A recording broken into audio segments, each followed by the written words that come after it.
Today's reading about memory is packed with all kinds of interesting material that is the foundation for Russell's theory of knowledge.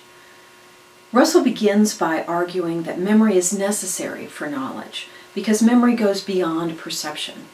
Perception is a kind of habit whereby we associate different sensations together to form our perception of objects. So, my cup is a set of associations.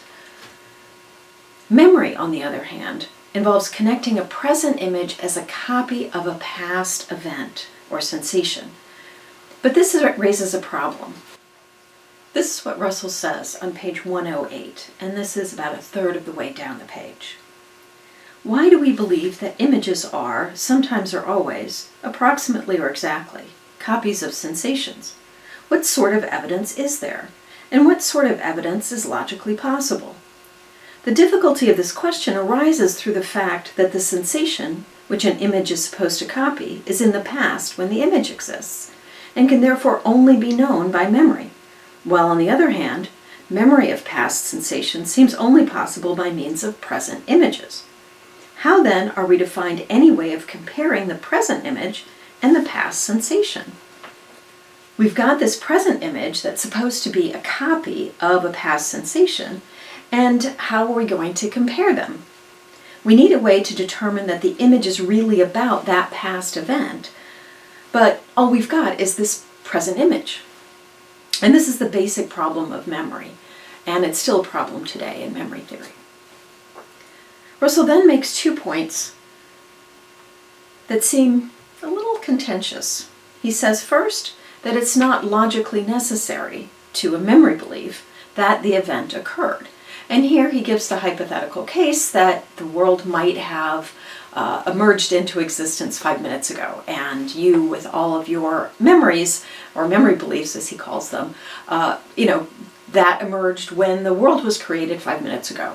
And there's nothing about the contents of your memory belief that could determine by introspection alone that they're false, that they don't refer to, last week or this morning or when you were a child.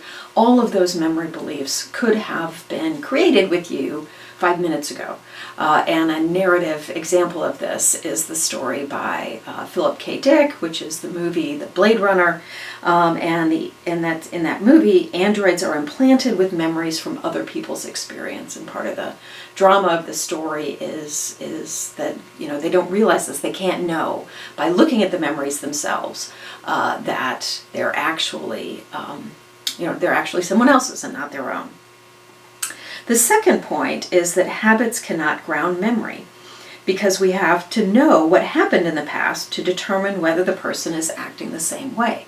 And Russell uses this against the behaviorist. The behaviorist says, oh, look, here's the mouse, and the mouse is making its way to the cheese through the maze because it had that experience before. And so, look, all we have is this behavior, and we can make an inference about what's going on with the mouse. We don't need to think about the mouse. We don't need to discuss mnemic phenomena or anything other than the behavior of the mouse to explain this behavior.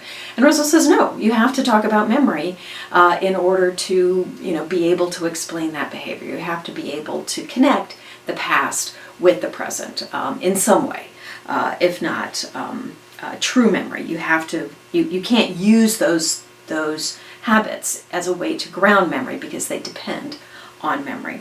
So these are 2 claims that Russell is using to say that we need more to an analysis of memory. So you might think about those 2 claims and see if you think that they really are true. If he's right that they're features of or criticisms of ways that we might have done memory otherwise. So in addition, he suggests that we consider 2 characteristics of memory as essential to the memory image. And you can take an example of my breakfast this morning. So I might remember, what did I have for breakfast? And I had a bagel and coffee. And you might take a minute to think about a memory of your own that you can test this theory against. What is a memory, and does it have these features that Russell is suggesting that the memory has. So my memory is for breakfast this morning, where I had a bagel and a cup of coffee, and here's that picture of my breakfast. That's my current memory image, just so you know. So I have this image, and Russell says that it has these characteristics of familiarity and a feeling of pastness. So what are these? The feeling of familiarity is the sense that something was experienced before. So I have this memory image, and it comes with it, oh yeah, that's familiar. That's something that happened. And it's not a judgment. It's not something that is just kind of an assertion of what, somebody asks me, what did you have for breakfast? And I say bagel. I can do that without having a memory image. So the memory image is different, and the feeling of familiarity is different than a judgment. And it also has the feeling of pastness. So I have this feeling like, this is the breakfast that I had this morning.